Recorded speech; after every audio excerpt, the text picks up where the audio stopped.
ఒక భయానక వాతావరణం చూస్తాం. నేను బాధ అనిపించింది చూస్తుంటే, వీడియోలు చూస్తుంటే. గంట గుంజుకోపోతుంది, అమ్మాయిలను పట్టుకొని గంట గుంజుకోపోతారా? ఈడ్చుకోబోతున్నారు.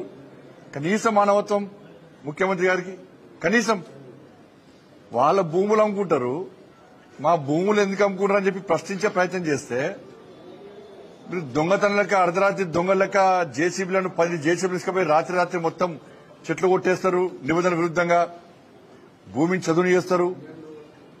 విద్యార్థుల యూనివర్సిటీకి పోయి మీరు ఏ అధికారంతో మీరు పోతున్నారు? మా భూములు, మా యూనివర్సిటీ భూములు అమ్మకండి అని చెప్పి ఆపే ప్రయత్నం చేస్తే వాళ్ళని గొడ్లను నేను చాలా బాధ అనిపించింది. నేను చూస్తుంటే ఆ చిన్న చిన్న అమ్మాయిలను గుంజుకోబోతుంటే ప్రతి ఒక్కరు ఏడిచారు. ఆ వీడియోలు చూసినా ప్రతి ఒక్కరు ఏడిచారు.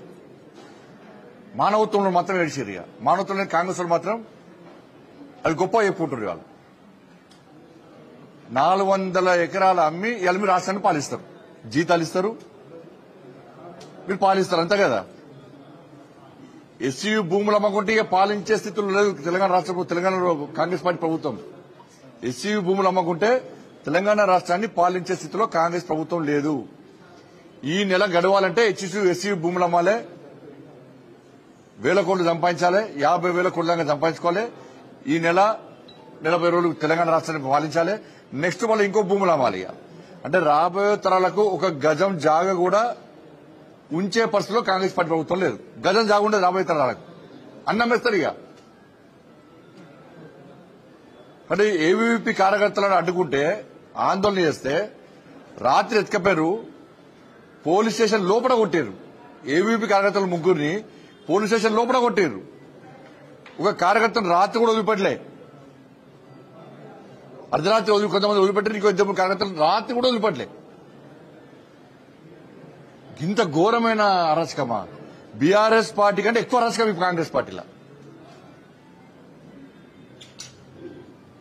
ఇంత అరాచకం మంచి కాదు. ఇప్పటికైనా ఆ భూముల అమ్మకాన్ని వెంటనే నిలిపియాలని చెప్పి భారతీయ జనతా పార్టీ డిమాండ్ చేస్తున్నది. ఎవరైతే విద్యార్థుల మీద లాఠీచార్జ్ చేశారో, విద్యార్థులు కొట్టారో ఆ పోలీస్ అధికారులుగా చర్య తీసుకోవాలి. ఫస్ట్ యాక్షన్ తీసుకోండి. మీరు విచారణ జరపాలి. మీరు హోమ్ మినిస్టర్ గానే చెప్తున్నాను నేను. మాకు విచారణ జరిపే అధికారం లేదు కాబట్టి మీకు చెప్తున్నాను నేను. ఇలా విద్యా కమిషన్ వేసారు, అర్బన్ నక్సల్ తీసుకొచ్చి విద్యా కమిషన్ వేసారు. మరి ఏడవేరు మీ నోర్లు ఎవడమైనాయి? మిమ్మల్ని విద్యా కమిషన్ చైర్మన్లుగా, మెంబర్లుగా కాంగ్రెస్ పార్టీ ప్రభుత్వం వేసింది కదా. మీరు గతంలో ఉద్యమాలు చేశారు కదా. మీరు నక్సల్ సిద్ధాంతం కదా, మావోయిస్టు భావాజాలం కదా. మీరు ప్రజా సమస్యలను కొట్లాడతారు కదా, పేదల కోసం కొట్లాడతారు కదా, కొట్లాడిన వాళ్ళని చెప్పుకుంటారు కదా. మరి ఇలా ఎస్యూ భూములు అమ్మితే ఈ విద్యా కమిషన్ చైర్మన్లు, మెంబర్లు మీ నోరు లేడమైనాయి. మీరు కాంగ్రెస్ పార్టీ ప్రభుత్వాన్ని ఎందుకు ప్రశ్నిస్తలేరు? మీరు ప్రశ్నిస్తలేరు అంటే ఎస్సీ భూములను మీరు సమర్థిస్తున్నట్టే. కమ్యూనిస్టు భావాజాలను మీరు అందరూ కూడా సమర్థిస్తున్నట్టే. మీ భూములు అమ్ముకోండి అని కాంగ్రెస్ పార్టీ కానీ అమ్ముకునే విధంగా స్వేచ్ఛనిస్తున్నట్టే.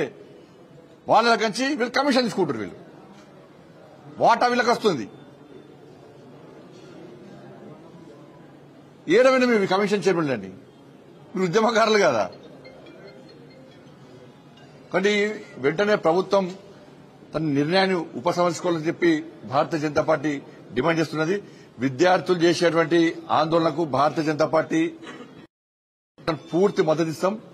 ఇది పూర్తిగా ప్రజాస్వామ్య వ్యతిరేకం. ఇది భూములమ్మి రాష్ట్రాన్ని పాలిస్తారంటే ఇటువంటి ప్రభుత్వం ప్రజలకు అవసరం లేదు.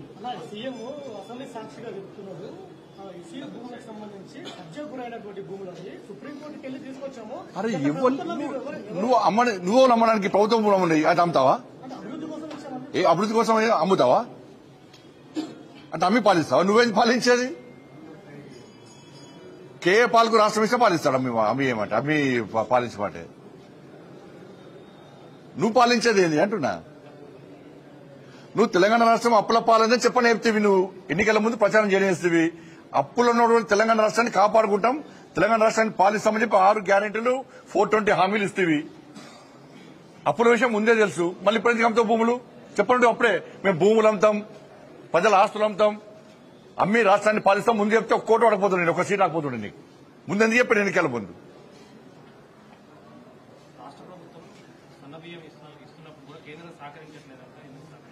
నిన్న ఉత్తమ్ కుమార్ రెడ్డి గారు క్లియర్గా చెప్పాడు, నిజాయితీగా లెక్కలు చెప్పాడు.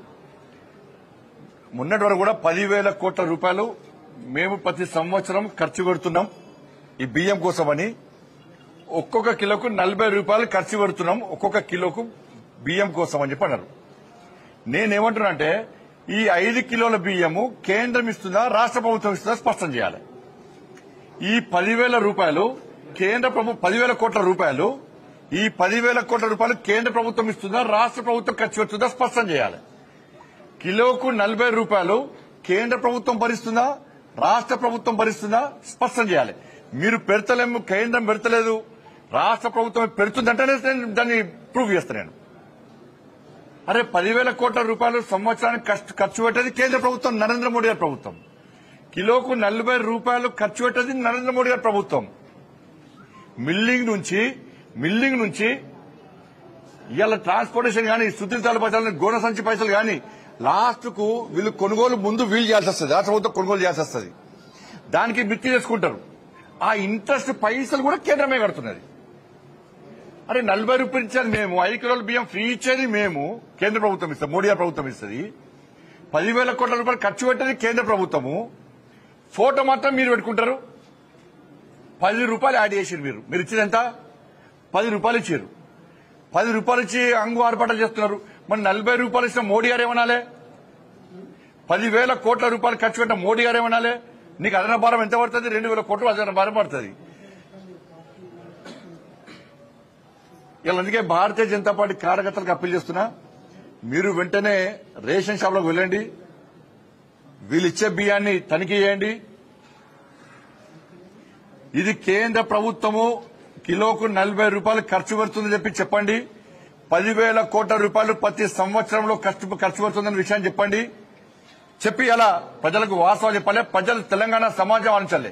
40 రూపాయలు ఖర్చు పెట్టే మోడీ గారు గొప్పరా, 10 రూపాయలు ఖర్చు పెట్టే కాంగ్రెస్ పార్టీ గొప్ప పార్టీ? ఆలోచించండి మీరు. అలా 10,000 కోట్ల రూపాయలు తెలంగాణ రాష్ట్రానికి బియ్యం కోసం ఖర్చు పెట్టే భారతీయ జనతా పార్టీ ఎన్డీఏ ప్రభుత్వం గొప్పదా?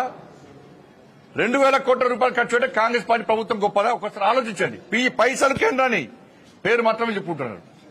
మోడీ గారు ఫోటో పెట్టమంటే ఈడ పెట్టాలన్నా, ముఖ్యమంత్రి రేవంత్ రెడ్డి గారు ఫోటో పెట్టాలి. అరే రేవంత్ రెడ్డి గారి ఫోటో పెట్టద్దని మేము అంటలేము, మీ ఫోటో పెట్టుకోవడం మాకు ఏం అభ్యంతరం లేదు. కానీ మోడీ గారి ఫోటో ఎందుకు పెట్టారు అంటున్నాను నేను. కనీసం నేను అంత పెద్ద ప్రారంభోత్సవ కార్యక్రమం పెట్టినప్పుడు సన్న బియ్యంది ఒక్కసారన్నా కనీసం మీ నోటి ద్వారా కేంద్ర ప్రభుత్వం సహకరిస్తున్నది, 10,000 కోట్ల రూపాయలు మాకు ఇస్తున్నది, 40 రూపాయలు కిలోకి ఇస్తున్నది, దాన్ని 10,000 రూపాయలు యాడ్ చేస్తే చెప్పుకోని ఇబ్బంది లేదు. కానీ కనీసం పేరు చెప్తలేరు. చెప్పాలి, నేను 10,000 కోట్ల రూపాయలు అంటే నేను ప్రూఫ్ చేస్తాను. దాన్ని మా సవాల్ సిద్ధమా? కాంగ్రెస్ పార్టీ చెప్పాలి. ఏడవనంతే. దాంతోపాటు లోకల్ బాడీ ఎలక్షన్స్, హైదరాబాద్ స్థానిక సంస్థల ఎన్నికల్లో కాంగ్రెస్, బీఆర్ఎస్, ఎంఐఎం 3 పార్టీలు ఒకటేనాయి. కాంగ్రెస్ పార్టీ ఎంఐఎం సపోర్ట్ గా ఇలా పోటీ తప్పుకునే ప్రయత్నం చేస్తుంది. బీఆర్ఎస్ పార్టీకి మెజార్టీ ఉన్నప్పుడు కూడా దాదాపు 70 ఓట్లకు పైగా ఉన్నప్పుడు కూడా ఇలా పోటీ చేయడానికి ఇలా ముందుకు వస్తలేదు. ఎందుకంటే కాంగ్రెస్ పార్టీ సహకరించడానికి ఇలా ఈ భాషా పేరుతోని, దక్షిణ భారతం పేరుతోని, దక్షిణాది రాష్ట్రాల పేరుతోని ఇలా చెన్నైలో జరిగిన సమావేశానికి కాంగ్రెస్ అనేది బీఆర్ఎస్ ఇద్దరు అనుకుని వేరు. మళ్ళీ హైదరాబాద్ లో పెట్టే మీటింగ్ కూడా ఇద్దరు కలిసి అరేంజ్మెంట్ చేస్తున్నారు. ఎవరోని పిలవాలి, ఏ పార్టీ పిలవాలి, బీఆర్ఎస్ పార్టీ కాంగ్రెస్ పార్టీ అనుకుని పిలుస్తున్నారు. ఇలా స్థానిక సంస్థలు ఇక్కడ ఈ లోకల్ బాడీ ఎన్నికల్లో కూడా, ఎమ్మెల్సీ ఎన్నికల్లో కూడా కాంగ్రెస్, బీఆర్ఎస్ కలిసే ఎంఐ పార్టీకి మద్దతు తెలిపే ప్రయత్నం చేస్తున్నారు. ఇవాళ కాంగ్రెస్ పార్టీకి 2 కార్పొరేట్ సీట్లు ఉన్నాయి. 20 మంది బీఆర్ఎస్ వాళ్ళు జాయిన్ అయ్యారు. దానిలో ఎంపీ ఉన్నాడు, ఎమ్మెల్యే ఉన్నాడు, ఎమ్మెల్సీ ఉన్నారు, పోటీ చేస్తలేరు. బీఆర్ఎస్ పార్టీకి 54 మందో 55 మందో కార్పొరేటర్లు ఉన్నారు, ఎమ్మెల్సీ ఉన్నారు, ఎంపీ ఉన్నారు, ఎమ్మెల్యే ఉన్నారు. మరి వాళ్ళకి ఇంకా అదనంగా ఈ కార్పొరేటర్తో పాటు అదనంగా ఇంక ఓట్లున్నాయి వాళ్ళకు. వాళ్ళు కూడా పోటీ చేస్తలేరు. క్రాస్ ఓటింగ్ అయితే చెప్పి వాళ్ళ పార్టీ కార్యకర్త నాయకులనే బీఆర్ఎస్ పార్టీ నమ్మకం లేదు. కానీ ముగ్గురు ఒకటే, వీళ్ళిద్దరు బీఆర్ఎస్ కాంగ్రెస్ ఒక్కటే అనడానికి ఇది నిలువెత్తు ఉదాహరణ. ఇది ఇంతకంటే మంచి ఉదాహరణ లేదు. వాళ్ళిద్దరు ఒకటే, అందుకే ఇద్దరు కలిసే ఎంఐఎం పార్టీకి సపోర్ట్ ఇస్తున్నారు, ఎంఐఎం పార్టీ గెలిపించే ప్రయత్నం చేస్తున్నారు. ఇది తెలంగాణ సమాజం ఆలోచించాలి. తెలంగాణ రాష్ట్రం ఇలా ఏం కాబోతున్నది? ఎంఐఎం పార్టీకి కాంగ్రెస్ పార్టీ బీఆర్ఎస్ పార్టీ కలిసి ఎంఐఎం పార్టీకి తెలంగాణ రాష్ట్రాన్ని అప్పచెప్పే ప్రయత్నం చేస్తున్నారు. ఈ విషయంలో తెలంగాణ సమాజం ఆలోచించాలి. భారతీయ జనతా పార్టీ 100% దీన్ని వ్యతిరేకిస్తుంది. 100% పోటీ అని చెప్పి ఆలోచన ఉన్నది. అది అందరూ పార్టీ రాష్ట్ర అధ్యక్షతన సమావేశం ఏర్పాటు చేసుకుని నిర్ణయం ప్రకటిస్తాం.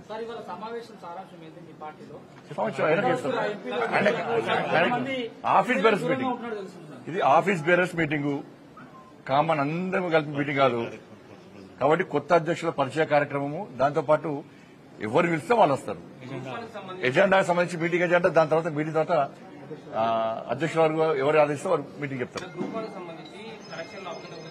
ఇప్పుడు గ్రూప్ వన్ సంబంధించి ఏమంటారంటే, ఇప్పుడు గతంలో బీఆర్ఎస్ పార్టీ హయాంలో గ్రూప్ వన్ పేపర్ లీకేజ్. ఈ ప్రభుత్వం వచ్చినాక ఏమైంది? అవకతవకలు. ఇప్పుడు గ్రూప్ వన్ అభ్యర్థుల యొక్క అభ్యంతరాలను, వాళ్ళ యొక్క ఫిర్యాదులను పరిగణలోకి తీసుకోవాలి. మెరిట్ విద్యార్థులకు అన్యాయం కాకుండా, ఎవరికి అన్యాయం కాకుండా అందరికీ న్యాయం జరిగే విధంగా విచారణ జరపాల్సిన బాధ్యత ప్రభుత్వం మీద ఉంది. చివరకు ప్రభుత్వం స్పందించకుండా కోర్టు పోయే పరిస్థితి వచ్చింది. మరి గ్రూప్ వన్ విషయంలో ప్రభుత్వము చాలా సీరియస్ తీసుకోవాలి. వాళ్ళు కష్టపడి చదువుకున్నారు. ఎవరికి అన్యాయం జరగకుండా, మెరిట్ విద్యార్థులకు అన్యాయం జరగకుండా న్యాయ విచారణ జరపాలని చెప్పి డిమాండ్ చేస్తున్నాం. ధన్యవాదాలు.